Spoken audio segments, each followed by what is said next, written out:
அடகில் இருக்கும் தங்க நகைகளை மீட்டு 10 நிமிடங்களில் பிரைம் கோல்ட் ஹப் மூலம் அதிக விலைக்கு விற்க 7997990028 தொடர்பு கொள்ளவும்.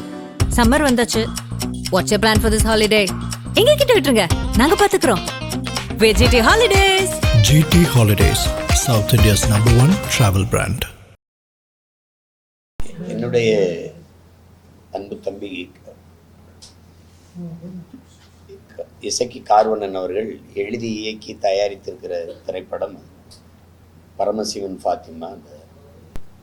இன்னைக்கு நமக்குள்ளே இருக்கிற அந்த மதங்கள் அந்த உணர்வுங்கிறது மானுடத்தை எப்படி விளந்து பிரித்து போடுதுங்கிறதுக்கு எத்தனையோ படங்கள் வந்திருக்குது. அந்த வரிசையில் இந்த படம் அதே கருத்தை இன்னும் ஒரு படி மேலே போய் அழுத்தமாக சொல்லுது. தெரியும், உலகெங்குமே இருக்கிற மானுட சமூகங்களை பிரித்து பிரித்து பிளந்து போடுறதுல பெரிய காரணிகளாக இருப்பது, பெரிய சக்திகளாக இருக்கிறது சாதி மத உணர்ச்சி தான். குறிப்பாக எங்களுக்குள்ள தமிழர்கள் தன்னின பகையால் தாழ்ந்து வீழ்ந்து போனோங்கிறது தான் வரலாற்று உண்மை. இதில் ஐயா காப்பா அரவாணன் எழுதும்போது தமிழ் பேரினம் வீழ்ந்ததுக்கு பெரிய காரணங்களாக போர்க்குணமின்மை, தன்னிடத்தில் இருப்பதை விட பிறரிடத்தில் இருப்பது உயர்ந்தது என்கிற இழி சிந்தனை, அளவுக்கு அதிகமான திரைக்கவர்ச்சி, தன்னின பகை, இதையெல்லாம் பட்டியலிடுறார். இந்த தன்னின பகையே தமிழன் பெருமைக்குரியவன், தமிழ் பெருங்குடியில் பிறந்ததுனாலேயே தமிழன் பெருமைக்குரியவன்கிறார் புரட்சி பாவலர். அதை உணராம நமக்குள்ளேயே உயர்ந்தவன் தாழ்ந்தவன் என்கிற பாகுபாடு பாராட்டி ஒருவருக்கொருவர் தாழ்த்தி வீழ்த்தி எவரையும் உயர விடாமல், சமூகத்தை மேம்பட விடாமல் கீழே இழுக்கிற ஒரு பெரிய சதியாக இந்த சாதி மத சகதி இருக்குது. இப்போ உதாரணமாக சொல்லணும்னா கன்னியாகுமரி அப்படின்னு எடுத்துக்கிட்டா பெரும்பான்மை சாதி சமூகமாக இருக்கிறது நாடாராக இருக்குது. அதை எப்படி பிளக்கிறது அப்படின்னு பார்த்தா, நீ இந்து நாடார் கிறிஸ்தவ நாடார்னு பிளந்து பிரிக்கிறாங்க. 1/2 கிலோமீட்டர் தான் இருக்கும். தள்ளி வந்தால் தூத்துக்குடி, திருநெல்வேலி, அது என் தம்பி ஊர். அங்கே வந்தால் பெரும்பான்மை மதமாக இந்து மதம் தான் இருக்குது. அதை எப்படி பிளந்து பிரிக்கிறதுனா, நீ தேவர், நீ தேவேந்திரர், நீ பிள்ளை, நீ கோனார், நீ நாடார், நீ முதலியார், நீ செட்டியார்னு பிளந்து பிரித்து ஒரு எப்படி பார்த்தாலும் இந்த சாதி மத உணர்ச்சி நம்மளை பிளந்து பிரிக்குது. அதை இணைக்கிறதுக்கு எந்த வழியிலே அதை இணைய விடாது. அதை இணைக்கக்கூடிய இருக்கிற ஒரே இறுதி வாய்ப்பு மொழி இன உணர்வு தான். ஒரு அருவாள் கத்தி கோடாரி போல் நம் சதையை வெட்டி பிளக்கும் இந்த உணர்ச்சி. ஆனால் மொழி இன உணர்ச்சி அதை தைக்கிற நூல் ஊசி போல் அதை தைத்து இணைக்கும். அந்த உணர்வுல தான் ஒன்றிணையணுங்கிற கருத்தை ஒன்றா இருந்த ஒரு சமூகம், ஒரு குடும்பம், ஒரு ஊர் எப்படி பிரியுது இந்த உணர்ச்சிகளுக்கு ஆட்பட்டு அப்படிங்கிறது. இங்கே உங்கள் எல்லாருக்கும் தெரியும், வரலாற்று பூர்வமாக நம்ம பயணித்து பார்த்தா இந்த சமயங்கள் எல்லாம் எப்போ வந்தது, நமக்குள்ளே எப்படி வந்ததுங்கிறது தெரியும். சாதி இழிவு, தீண்டாமை கொடுமைகள் இவற்றை சகிக்க முடியாமல் இந்த மதங்களை ஏற்றவர்கள் இருக்கிறாங்க. பிறகு இப்போ மாலிகாபூர் படையெடுத்து வரும்போது நம்மளை கொன்றுவான்னு நினச்சி இஸ்லாமியராக மாறினா விட்டுருவான்னு நினச்சி 500 பேர் வட்டமாக நின்று தீ குளித்த வரலாறு இருக்குது. இஸ்லாமா மாறினா விட்டுருவார்னு நினச்சி இஸ்லாமா மாறினது இருக்குது. இந்த சாதி இழிவு கொடுமைகளை தாங்க முடியாமல் மார்க்கத்தை ஏற்றுக்கொண்டது இருக்குது.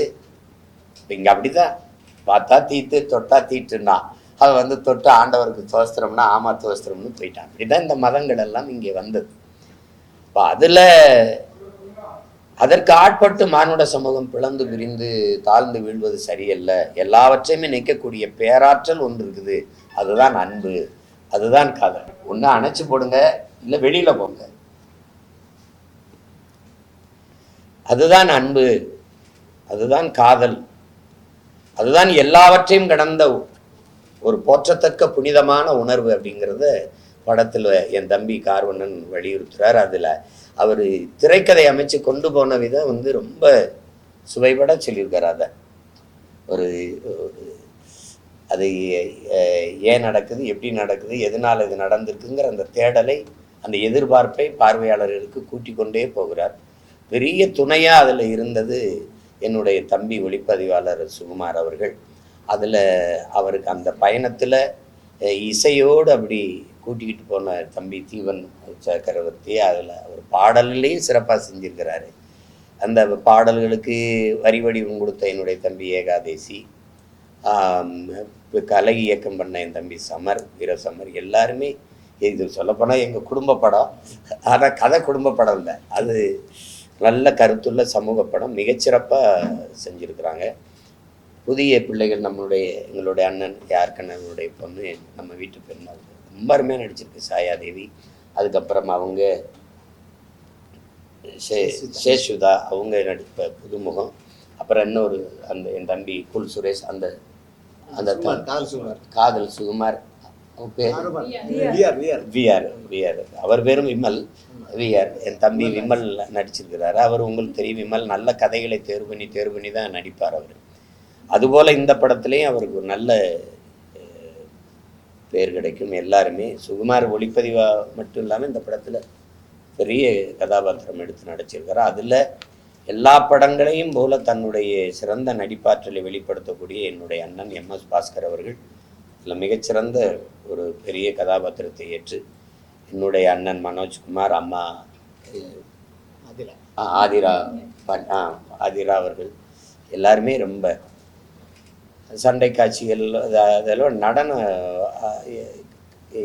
இயக்குனர் வந்து ரொம்ப சிறப்பாக பண்ணியிருக்கிறாங்க. இந்த நடன இதில் காடுகளை படமாக்கிய விதம், அதில் கருவியை கொண்டுகிட்டு நகர்ந்த விதம் வந்து தம்பி சுகுமார் வந்து ரொம்ப சிறப்பாக செஞ்சிருக்கிறார். ஒரு நல்ல படம்,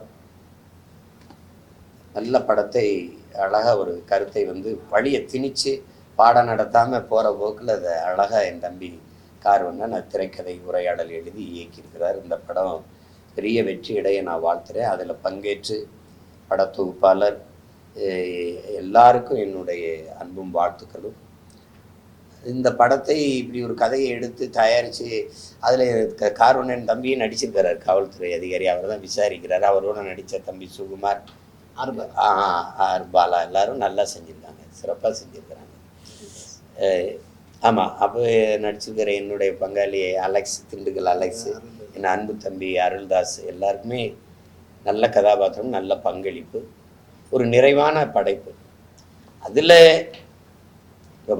நாம் வழிபடுகிற குல தெய்வங்களில் இன முன்னோர் குல முன்னோர் இருக்குது. எங்கள் இன முன்னோரில் முருகன், சிவன், மாயோன், வேந்தன், அதை இந்திரன் சொல்கிறோம், வேந்தன், கொற்றவை, வருணன், இதெல்லாம் வந்துடுது. குலமுன்னோரில் அவரவருக்கு, எனக்கு வீரமாகாளி, உனக்கு எசக்கி சாஸ்தா, ஐயனார் சாஸ்தா, அப்படி ஒவ்வொருத்தருக்கும் ஒவ்வொரு குலதெய்வங்களுக்கு எங்கள் குலமுன்னோர் அப்படி அது இப்படி உருவாகுதுங்கிறத படத்தினுடைய இறுதியில் அழகாக சொல்கிறார். வழிபடுகிற நம் தெய்வங்கள் எப்படி வந்தது அப்படின்னு. தமிழர்கள் இயற்கை வழிபாட்டு மரபினர், மூத்தோரை தெய்வமாக ஏற்றவர்கள். அதை இந்த படம் வலியுறுத்துது. அதனால தான் வையத்துள் வாழ்வாங்கு வாழ்பவன் வானூரையின் தெய்வத்தில் வைக்கப்படும் என்று எங்களுடைய மறை போதிக்குது. ஆகச் சிறப்பான வாழ்க்கை வாழ்ந்தவன் வழிபடக்கூடிய தெய்வமாக மாறியிருக்கா. ஒரு மனிதன் சிறந்த சிறந்த நல்ல மனிதர் என்று சொல்கிறோம். அதையும் விட சிறப்பாக சொல்கிறோம், ரொம்ப ரொம்ப நல்ல மனிதர் என்று சொல்கிறோம். அதையும் விட சொல்கிறதுக்கு வார்த்தை இல்லை, ஆகச் சிறந்த மனிதர் என்று சொல்கிறோம். அதுக்கு மேலே சொல்ல வார்த்தை இல்லாத போது அவர் தெய்வம் அப்பா என்று கும்பிட்டுறோம். இப்படி தான் எங்கள் தெய்வங்கள் உருவாச்சு. அது எப்படி உருவாச்சுங்கிறத இறுதியில் தம்பி நேர்த்தியாக அது சொல்லி முடிச்சிருக்கிறார். படம் ஒரு நிறைவாக செஞ்சுருந்தான். எனக்கு என்னுடைய தம்பி என்பதற்காக சொல்லலை, சிறந்த இயக்குனராக அவர் பரிமாறி. ஏன்னா தமிழ் குடிமகன் பார்த்தேன், அந்த படம் திரையில் பார்க்கல, தொலைக்காட்சியில் தான் பார்த்தேன். ரொம்ப நல்ல கதையை எடுத்து தம்பி சேரன் அவர்களை வைத்து இயக்கியிருந்தார். அதுக்கப்புறம் இந்த படம் அவருக்கு மிகச்சிறந்த படமாக வந்திருக்கு. என்னுடைய தம்பி கார்வண்ணன், அவரோடு உடனிருந்து உழைத்த எல்லோருடைய வெற்றிக்கும் என் அன்பும் வாழ்த்துக்களும். இந்த படத்துல ஒரு வசனம் வருது, திருவள்ளுவர் வந்து கிறிஸ்துவன் கூட சொல்லி பார்த்துட்டு ஆனா இவங்களை மாற்ற முடியலையே அப்படின்னு. ஆனா கடந்த காலங்களில் பார்த்தோம்னா திருவள்ளுவருக்கு காவி உடை அணிஞ்சு அந்த பரப்புரை அதிகமாக இருந்தா இல்லை சிலுவை போட்டு அந்த பரப்புரை இருந்ததா? இந்த வசனத்தை நீங்க எப்படி பாக்குறீங்க? இல்லை, அது ஒரு இதாக தான் எடுத்துக்கணும். முயற்சிக்கிறாங்கல்ல. இப்போ முருகன் யாரு, சிவன் யாரு? சிவன் எப்படி இந்துவானா? சிவன் இந்து கடவுளா தமிழ் கடவுளா? பதில் சொல்லு. எப்படி இந்துவானா? மாயோன் பெருமா நீங்க கேள்வி கேட்டீங்க. மாயோன்கிறவன் யாரு? மாயோன் தான் திருமால் ஆகிறாப்ல. மாயோன்னா நாங்க முல்லை நிலத்துக்கு வரும்போது மூலப்பொருள் எங்களுக்கு முதல் திணையில எங்கள் இறையா எங்க தலைவனா முருகன் வந்துடுறார். 2வது நிலத்துக்கு இறங்கும் போது எங்களுக்கு ஆடு மாடுகளை வேட்டையாடி உண்ணதை வளர்த்து உண்ண முடிவெடுத்துறோம். இப்போ வளர்க்குற இடத்துல அங்கதான் எங்களுக்கு ஒரு குடிகளில் தலைமை வருது. அப்போ இந்த தலைவனுக்கு கோன் என்று பேர் வருது. ஏன் வருதுன்னா ஒரு கோலை கொடுக்குறோம் ஆடு மாடு மேய்க்கிற இடத்துல. இப்போ கோன் என்றால் உங்களுக்கு தெரியும் அரசன், அது 2வது குடி. அப்போ அங்கேயே நாங்கள் 1, 2 கண்டுபிடிச்சிடறோம் ஆடு மாடுகளை என்றதுக்கு. அப்போ அந்த இடத்துல எங்களுடைய இறை இந்த ஆடு மாடு வளர்த்தல் மேய்ச்சலுக்கு இதுகளுக்கெல்லாம் மழை ஒரு பெரிய மூல காரணமாக இருக்கு. அப்போ கருன்னு மேகம் கூடி பேஞ்சிட்டு அது கருன்னு காணாம மாயமா போயிருதுங்கிறதுனால மாயோன் என்று வணங்கணும். மேகம் கருப்பா இருக்கிறதுனால கார்வண்ணன், கார்முகிலன், கருமேகன் சொன்னேன். இப்போ அதுலதான் என் தம்பிக்கெல்லாம் கார்வண்ணன் நான் பேர் வச்சேன். இப்போ இந்த கார்வண்ணன், கார்முகிலன், அப்போ இங்கே கூட குழப்பம். எங்க ஐயா கண்ணாசன் கூட ஒரு இடத்துல கண்ணா கருமை நிற கண்ணான்னு பாடிதாரு, ஒரு இடத்துல நீல நிற கண்ணா வாடாங்கிறார். நான் கேட்டேன், எங்க கண்ணை கருப்பா இல்லை ஊதாவா, ஒரு முடிவெடுங்க. அது எங்க இறை எல்லாமே கருப்பு தான். அப்ப அந்த இடத்துல மால் என்றால் கருப்பு என்று பொருள். தமிழ்ல வணங்குகிற தெய்வத்தை நாங்க பெருமையா மரியாதையா கூப்பிடணும்னு திருமால் பெருமாள்னு கூப்பிட்டோம். அப்படிதான் வருது. இப்ப இவர் எப்படி வைணவரானார், இவர் எப்படி சைவ இந்துவானாருங்களா இருக்குல்ல, உங்களுக்கு இந்து கடவுளான அது மாறி எடுத்துக்கொண்டார்கள், தன்மையப்படுத்திக் கொண்டார்கள் பின்னாடி வந்தவர்கள். அப்படி தன்மையப்படுத்தப்படுவதில் இன்னைக்கு வள்ளுவனுக்கு அது குறிப்பா என் போன்ற பிள்ளைகள் வந்தோடனே எங்கா பார்த்தாலும் திருக்குறளை பேசுறான் தமிழ் மறைன்னா, நீங்க இப்போ இறைமகன் இயேசு எடுத்துக்கிட்டீங்க, பைபிள் எடுத்துக்கிட்டீங்கன்னா அந்த போதனைகள் அமர்ந்து மானுட சமூகத்துக்கு நன்னறி சொன்னதா இருக்காது. அவங்க வாழ்க்கையில அங்கங்க சொன்னதெல்லாம் மானுட வாழ்க்கைக்கு நிறைய இருக்கும். நபிகள், இறை தூதர் நபிகள் நாயகம் அவங்க வாழ்ந்து காட்டியதுல இருந்த சிறந்த வாழ்க்கை முறைகள், அவர்கள் சொன்ன அந்த நல் வார்த்தைகள் இருக்குல்ல, நற்செய்திகள் எல்லாம் அது மறையா இன்னைக்கு திருக்குறானா இருக்கு. அப்படிதான் பகவத்கீதையிலையும் நற்செய்திகள் அப்படிதான் இருக்கு. ஆனா மானுட வாழ்க்கைக்கு ஒரு மகன் உட்கார்ந்து ஒரு போதிச்சது இருக்கு பார்த்தீங்களா, அது உலகத்துல திருக்குறள் மட்டும்தான். ஒரு முறை சொன்னா பத்தாது அப்படின்னு ஒவ்வொரு கருத்தையும் 10 முறை சொல்லி ஒரு அதிகாரத்துக்கு 10 பாக்களை பாடிய ஒருத்தர் அப்படித்தான். அவ இப்ப உழவுன்னு எடுத்துக்கிட்டா, உழுதுண்டு வாழ்வாரை வாழ்வார் மற்றெல்லாம் தொழுதுண்டு பின் செல்பவர். போதும்ல, ஒரு தடவை சொல்லிட்டார்ல, சரி இன்னொரு தடவை உழுவார் உலகிற்கானே அக்தாற்றாது எழுவாரை எல்லாம் பொறுத்து போக வேண்டியதானே.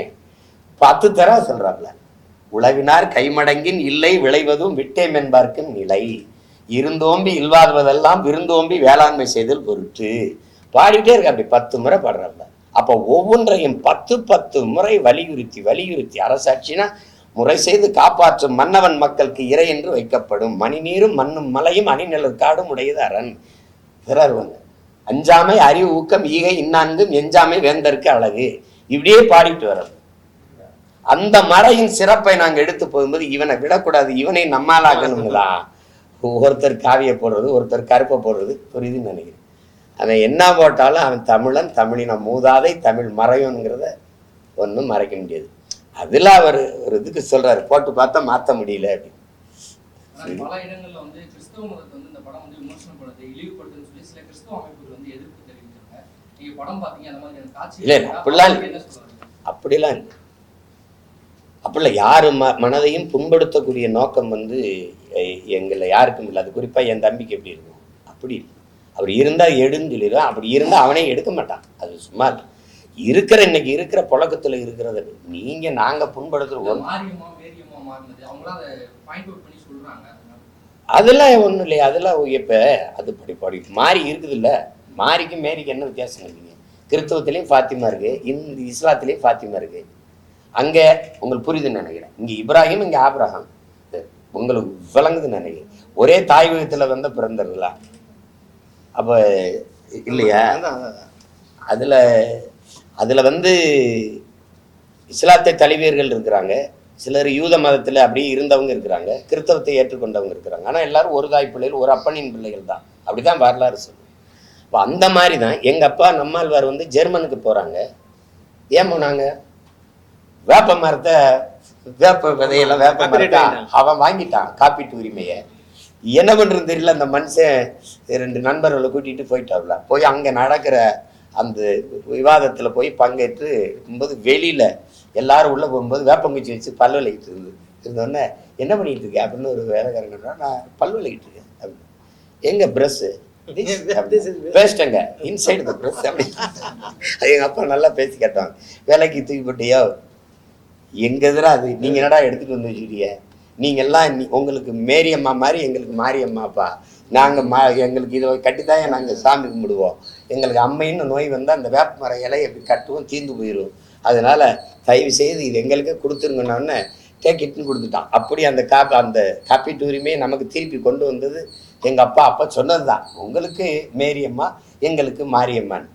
இதில் திரும்பி திரும்பி சொல்கிறேன், நம்மளுடைய மூதாதை திருமூலர் சொன்னதா, ஒன்றே குலம் ஒருவனே தேவனது தான் ஓரி வருது. இதில் என்னென்னா பாதை வேற, பரம்பொருள் ஒன்று.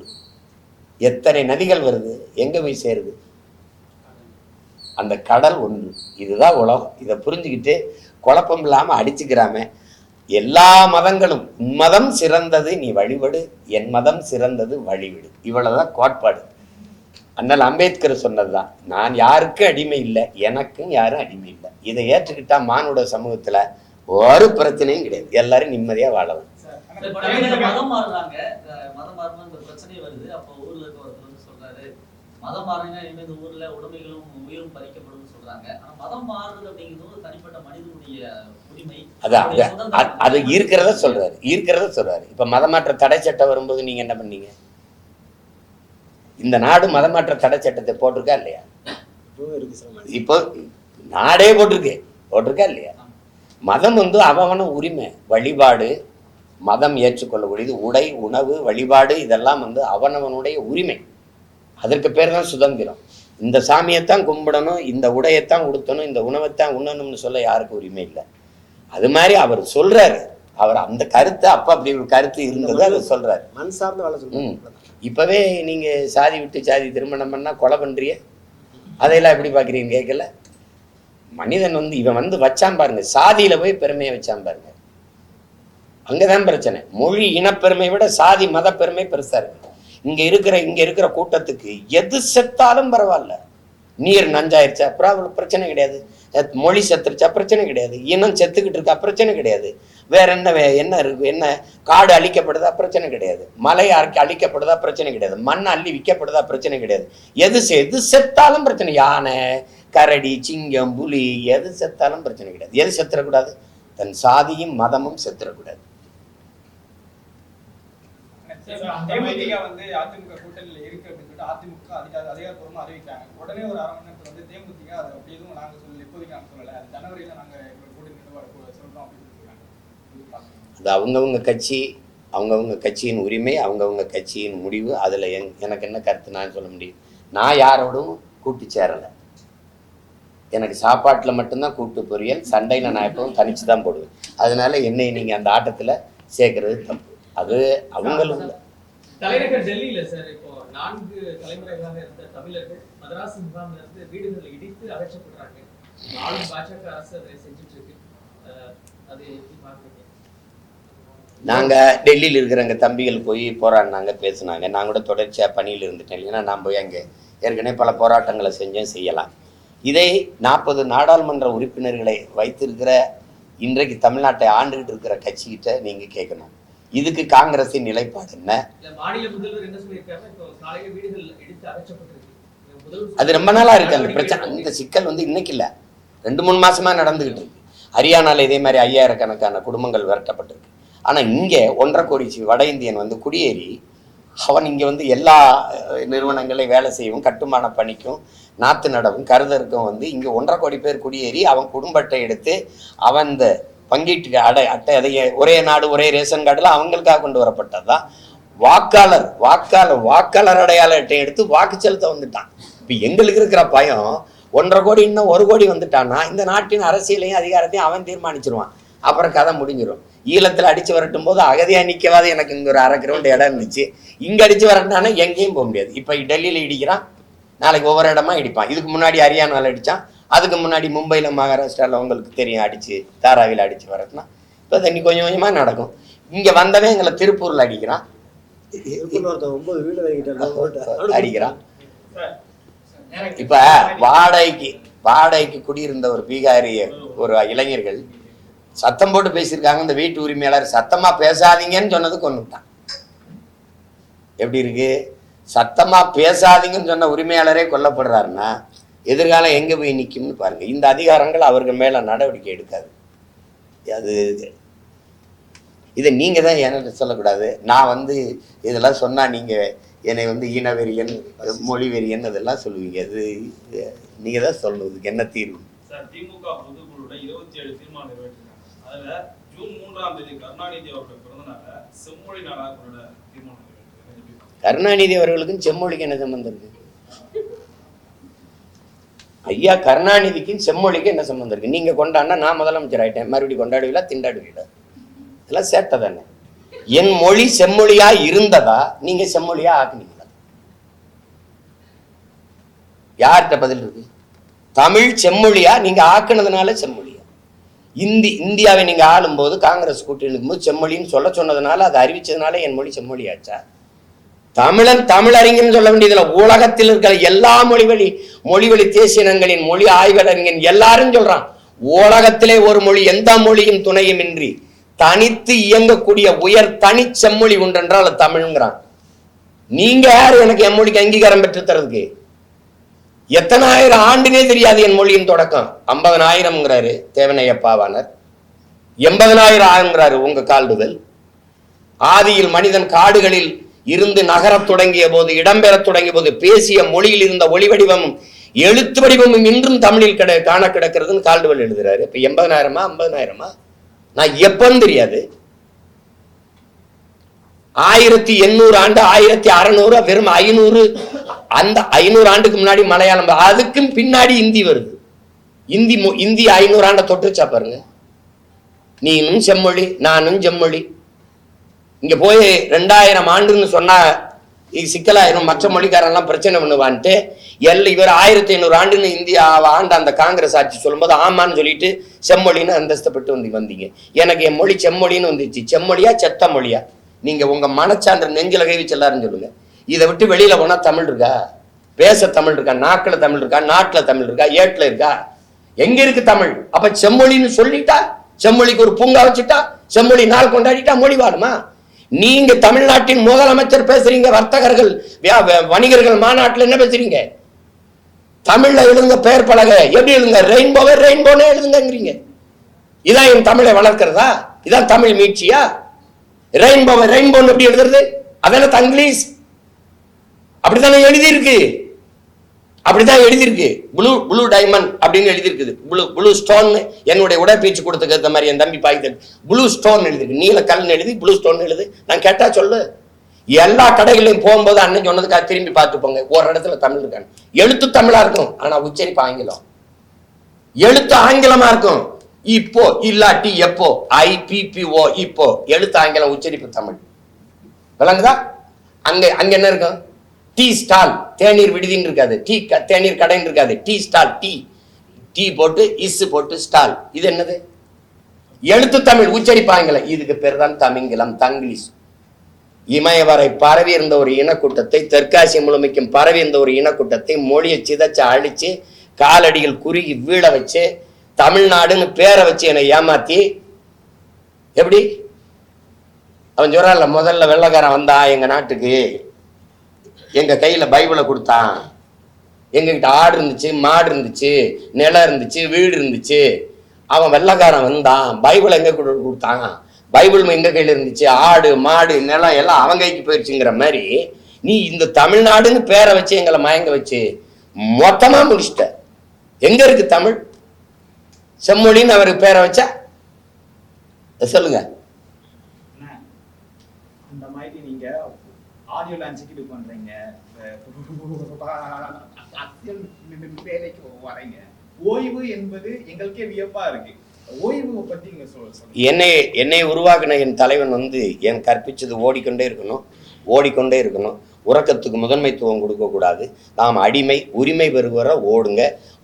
ஒரு நாள் உறங்கலாம், நிம்மதியாக உறங்கலாம். யாரும் நம்மை எழுப்பவே மாட்டார்கள் மரணத்திற்கு பிறகுன்னு இன்னும் என் காதுகளை கேட்டுட்டு இருக்கு, ஓடிக்கிட்டு இருக்கேன். இப்போ அரசியலில் பொதுவாகவே சோம்பலும் ஓய்வும் தற்கொலைக்கு சமம்ங்கிறான். உலகத்தில் சாதித்த எல்லா சாதனையாளனும் மிக குறைந்த அளவு உறங்கினம் தான். உங்களுக்கு புரியுதுன்னு நினைக்கிறேன். அதனால என்னை வளர்த்த இந்த ஆட்கள் எல்லாம் சித்தர்கள், யோகிகள் எனக்கு சொல்லி கொடுக்குறாங்கல்ல, இந்த சித்த மருத்துவர்கள்லாம், உன்பாட் போடா, உனக்கு உடம்புக்கு ஓய்வு தேவைன்னு அதை எடுத்துக்கிறோம். விஜய் சார் வந்து காமராஜர்னு ஒரு ஆசிரியர் வந்து மேடையில ஏறி இறங்கி பேசினாங்க. இன்றைய காமராஜர் வந்து விஜய் ஐயாடாங்க. இதை பத்தி என்ன நினைக்கிறேன்? இந்த மாதிரி இதெல்லாம் கேட்க நேரிட்டு தான் எங்க தாத்தா ரொம்ப நாளைக்கு முன்னாடியே செத்து போயிட்டாரு. அதை நம்ம இதுக்கு மேல பேசுறதுக்கு ஒண்ணும் இல்லை.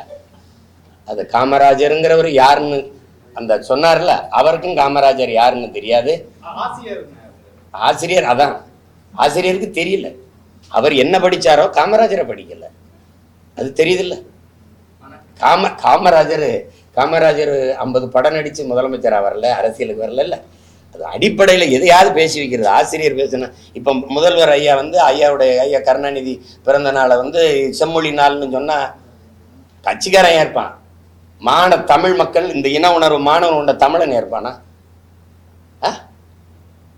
செம்மொழி நாள்னா அது சொல்றதுக்கு எத்தனை இருக்கு, எவ்வளவு பெரிய இருக்கான். இலக்கியம் தமிழ் இலக்கியம் செத்து போன போது பெருமழையா பெஞ்சு உயிர் பிச்ச பெரும்பாவளன் இருக்கான். எங்களுடைய பாட்டன் பாரதி இருக்கான், புரட்சி பாவலன் இருக்கான், மொழிக்காக கீயாப்பை விஸ்வநாதன் இருக்கார், அண்ணல் தங்க இருக்கா, மறைமலையடிகள் எங்கள் மொழிக்காக போராடி உயிர் நீத்த செம்மொழி நாள்னு முதலா ஒருத்தன் உயிர் நீத்தான் பாரு. என் பாட்டன் நடேசன், தாளமுத்து நடேசன் போட்டிருக்குல்ல, உங்களுக்கு தெரியுமில்ல. மொழிக்காக முதல் உயிர் நீத்த அந்த நடேசனார். அவர் நடராஜன், தாளமுத்து நடராஜன். அந்த நடராஜன் என்னைக்கு இறந்தானோ அந்த நாளதான் செம்மொழி நாளா வைக்கணும். அதான் நடக்கும். இப்ப ஆசைக்கு அறிவிச்சு பார்த்துட்டு போக வேண்டியதுதான். வேற டேரக்டர் பேசுறீங்க, கேளுங்க. படத்துல வந்து பல இடங்கள்ல மதமாற்றம் சொல்லி பல விமர்சனம் பண்ணீங்க. கடைசியில குலதெய்வ வழிபாடுன்னு சொல்லி ஒரு ஜஸ்டிபிகேஷன் கொடுக்குற மாதிரி இருக்கு. மண் சார்ந்த வாழ சொல்றோம். இல்ல அவர் இது கற்பனையில் இல்லை. இப்படி இருந்து கடைசியா அந்த குலதெய்வ வழிபாடுகள் எப்படி வருது அப்படிங்கறது சொல்றாரு. என்னுடைய குலதெய்வம் எங்களுடைய பாட்டி காளி, வீரமாகாளின்னு வச்சுக்கோங்க. இப்போ என்னோட கொல்லங்குடி காளின்னு எப்படி குலதெய்வம் வருதுன்னா, எங்களுடைய வீர பெரும்பாட்டியார் வேலுநாச்சியார் வந்து எங்க பாட்டனார் முத்துவடுக தேவரை வந்து இவன் வெள்ளக்கார கொன்னு கிடக்கும்போது கை குழந்தைய வச்சுக்கிட்டு எங்க பாட்டி இருக்குது, 5 சின்ன வயசு குழந்தை, வெள்ளச்சியை தூக்கிக்கிட்டு போகும்போது எங்க பாட்டைங்க 2 பேரும் தளபதியா இருந்து மருது பாண்டியர் போகக்கூடாது, அவன் எப்படி பார்த்தாலும் நீங்க வருவீங்கன்னு தெரியும், சுத்தி வளைச்சிருவான்னு சொல்லி ராணியை காப்பாற்ற எங்க பாட்டிங்க தளபதியா இருந்து தடுக்கிறாங்க. ஆனாலும் அது மாறுவேடம் போட்டு எங்க பாட்டி குழந்தைய இடுப்பு தூக்கிட்டு கிளம்புது. போகும்போது வந்தது வேலுநாச்சியார்னு தெரிஞ்சிருது. அவனுக்கு தெரியாம எப்படி இருப்பான். அவன் சுத்தி வளைக்கும் போது குதிரையில ஏறி தப்பிச்சு காட்டுக்குள்ள ஓடுது எங்க பாட்டி. ஓடும்போது அங்க ஆடு மேய்ச்சிக்கிட்டு ஒருத்தி நிக்கிறா. அந்த பொம்பளை உடையாள்னு ஒரு பெண். அவ வந்து இவன் இந்த குதிரையில வந்தவன் கேட்கிறான், இந்த பக்கம் வேலுநாச்சியார் வந்தாங்களா அப்படின்னு. இங்க இந்த பக்கம் வந்தாங்களா? ஆமா. எந்த பக்கம் போனாங்கன்னு கேட்கிறான். சொல்ல முடியாதுன்னு சொல்லு. ஏன்னா தன்னுடைய ராணியை, தன்னுடைய அரசியை காட்டி கொடுக்க அந்த மகளுக்கு விருப்பம் இல்லை. காட்டி கொடுக்கும். சொல்லுன்னா கொன்றுவேன், நீ கொன்னாலும் சரி நான் சொல்ல மாட்டேன்டான்னு சொல்லிடுது. வாழை உருவி வெட்டிடுறான். 2 துண்டா உடல் அப்படி விழுந்துருது. அப்ப என் சனம் ஓடியா இருக்கு, என் மக்கள் ஓடியா அந்த நம்ம பாட்டியை, நம்ம அரசியை காட்டி கொடுக்காம வெட்டு உடல் 2 துண்டா விழுந்து இந்த உடையால் செத்துட்டாடா அப்படின்னோடனே இந்த ரத்தமா கிடந்தவளை கும்பிடுது. தாயே அப்படின்னு. அன்னையிலேருந்து எங்க குலதெய்வமாயி வெட்டு உடையால் காலி ஆயிட்டான். புரியுதா உங்களுக்கு? அப்படிதான் குலதெய்வங்கள் உருவாகுது.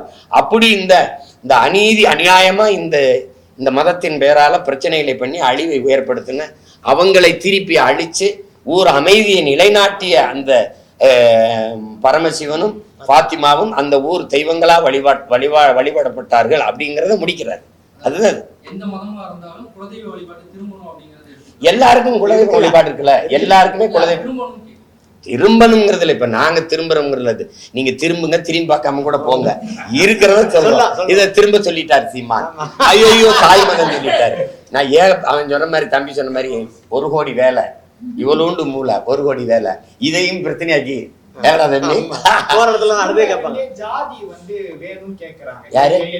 என்ன ஜாதின்னு கேக்குறாங்க. எதுல? ஸ்கூல்ல ஒரு சில ஸ்கூல்ல வந்து எல்லா ஸ்கூல்லயும் கேக்குறாங்க. இல்ல நாங்களே கேட்கிறோம். போய் பாருங்க, நீங்க பள்ளிக்கூடத்துல கேக்குறாங்க, இது அது மாத்த முடியுமா? எப்படி அண்ணன் வரப்போ அதாவது நீங்க மாற்றுறது எப்படின்னா, நீங்க ஒண்ணு புரிஞ்சுக்கணும். இப்ப நல்லது விளங்குது, எல்லாருக்குமே குழப்பம் இருக்கு. இப்ப நாங்களே எங்க கட்சியில வந்து இது உங்க குடி எதுன்னு கேட்குறோம், சாதி எதுன்னு கேட்குறோம். ஏன்னு கேட்குறோன்னா, இப்போ உங்களுக்கு விளக்கமாக சொல்கிறேன் பாருங்க. எங்கள் குடிகளில், தமிழ் குடிகளில் முடி திருத்துற மருத்துவர் குலம்னு இருக்குது. அவங்க முதல்ல உங்களுக்கு பறையர், இந்த பாணன், இந்த இந்த இந்த மருத்துவர், பண்டாரம்னா இங்கே இழி சொல்லா இருக்குது. பண்டாரம்னா அறிவு களஞ்சியம்னு அர்த்தம். எங்கள் முன்னோர்கள் ஆட்சி காலங்களில் ஒரு பண்டாரம்னு கட்டி எல்லா செல்வங்களையும் நீ சேமிச்சு வச்சான். அது மாதிரி பல கலை செல்வங்களை தனக்குள்ள சேமிச்சு வச்சிருக்கவனுக்கு பேரு பண்டாரம். பழங்குதா? இங்க இழி சொல்லா இருக்கு. இவனுக்கெல்லாம் இந்த குளம் துணியை வெளுக்கிற அந்த வண்ணார்னு ஒரு குடி இருக்கு எங்கல்ல. இந்த குடிகளுக்கெல்லாம் இந்த நிலத்துல எந்த அங்கீகாரமும் இல்லை. சரி, ஒரு வண்ணார்ல ஒரு எம்எல்ஏ சொல்லு, ஒரு வார்டு கவுன்சிலர் சொல்லு, ஒரு பஞ்சாயத்து போர்டு பிரசிடென்ட் சொல்லு. வாய்ப்பு நாங்க கொடுத்துருக்கோம். ஏன்னா வீழ்ந்து விட்ட ஒரு தமிழ் குடி எழுதும்போது எல்லாரும் இந்த நீங்க வேரோட ஒரு செடியை பிடுங்கும்போது எந்த வேரும் அந்தராம தான் பிடுங்கணும், இல்லைன்னா அந்த செடி உயிர் போட்டிருக்காது. அப்ப வீழ்ந்து கிடக்கிற எங்கள் ஆதி குடிகளை தூக்கணும். அப்படித்தான் குறவர், இருளர், இதுக்கெல்லாம் நாங்க தேடி தேடி கொடுக்கும்போது இப்ப வண்ணாருக்கு நான் இடம் கொடுக்கணும் தேர்தல்ல. இவர் வண்ணாரா இல்லையான்னு தெரியாம எப்படி கொடுக்குறது? இப்ப மருத்துவர் குலத்துல ஒரு தம்பிக்கோ தங்கைக்கோ நான் தேர்தலில் போட்டியிட வாய்ப்பு கொடுக்கணும், அவர் தெரியாம இப்படி கொடுக்குறது. இப்ப ஏன் தேவைப்படுது? இப்ப நான் ஒரு மருத்துவர் ஆயிட்டேன், மருத்துவர், நீங்க நோயாளி என்கிட்ட வர்றீங்க, என் முன்னாடி உட்காரும்போது என்ன செய்துன்னு கேட்காம இருந்தாங்க மாத்திரை சாப்பிடுங்கன்னா, நீங்க வீட்டுல போய் உயிரோட இருப்பீங்களா செத்து போவீங்களா? செத்து போவீங்க. அப்போ உங்களுக்கு என்ன செய்யுதுன்னு நான் கேட்கணும். எனக்கு வயிற்று வலி எவ்வளவு நாளா வலிக்குது? 10 நாளா வலிக்குது. என்ன சாப்பிட்டீங்க? விட்டு விட்டு வலிக்குதா இல்ல தொடர்ச்சியா வலிக்குதா? அப்ப பாருங்க, இங்க தொடுறாரு, இங்க வலிக்குதா? வலிக்கல. இங்க வலிக்குதா? வலிக்குது. இங்க தொடும்பா வலிக்குது மருத்துவர். அப்ப சரி, அப்ப நீங்க என்ன சாப்பிட்டீங்க? இது சாப்பிட்டேன். நான் வந்து புரோட்டா சாப்பிட்டேன். அது போதும்ல. அப்ப ஒரு முடிவுக்கு வருவாரு. அப்ப இதை சாப்பிடுங்க, ஒரு 10 நாளைக்கு சாப்பிடுங்க, இதை குடிங்க, இதை குடிச்சிங்கன்னா சரியாகுன்னு சொல்லுவார். இது தேக மருத்துவம். இப்ப நாங்க செய்ய நினைக்கிறது தேச மருத்துவம், சமூக மருத்துவம். அப்ப அந்த சமூக மருத்துவம் எல்லாருக்கும் எல்லாம் கிடைச்சா ஏற்றதாழ்வு குறைஞ்சு, போட்டி பொறாமை குறைஞ்சு, சமத்துவம் வந்துடும். சமதர்ம சமூகம் படைக்கணும்னா எல்லாருக்கும் எல்லாம் கிடைக்கணும். அப்படின்னா குடிகளை பார்க்கணும். இவன் ரொம்ப நாளா கீழே கிடக்குறான், இவனுக்கு தூக்குடா, இவனை மேல தூக்கி விடுறான். விளங்குதா? இவன் ஓரளவு பரவாயில்ல. அதான் பிசி, எம்பிசி, எஸ்சி, எஸ்டி இப்படி வருது இல்ல. இதுதான் இதுல வந்து நீங்க பிற்படுத்தப்பட்டோர், மிகவும் பிற்படுத்தப்பட்டோர், தாழ்த்தப்பட்டோர்லாம் வர்றது காரணம் அதுதான். இப்ப அதனால அதை வந்து பள்ளிக்கூடத்துல கேட்குறாங்க, சான்றிதழில் குறிக்கிறாங்கிறத நீங்க ஏன்னா வகுப்பு வாரி பிரதிநிதித்துவம் இருக்கு, அதை பங்கீடுன்னு இருக்கு. புரியுதா உங்களுக்கு? அதுக்காக தான் அதை கேட்குறாங்க. அது ஒரு பெரிய குற்றமா. அது சான்றிதழோட விட்டுட்டீங்கன்னா சண்டை இல்லை. புரியுதா? அதான் அதை சபைக்கு எடுத்துக்கிட்டு வந்தீங்கன்னா சண்டை. அதனால அதை போய் ஒரு குறைய நினைச்சுக்கிட்டு அதுல எப்படி சாதியை ஒழிக்க சொல்றாங்க, அப்படி சாதியை ஒழிக்க இருக்கிற கடைசி நோயை ஒழிக்கிறதுக்கு இருக்கிற ஒரு மருந்து இருக்குல்ல, அந்த மருந்து தான் இது. அதனால ஒரு சமத்துவ சமூகம் படைக்க இருக்கிற கடைசி வாய்ப்பு அதே சாதி சனியன்தான். அதை வச்சுதான் அதை ஒழிக்கணும். அதுக்கு நீங்க அதை ஒரு தவறா நினைக்காம விடுங்க. வேற. நன்றி, வணக்கம்.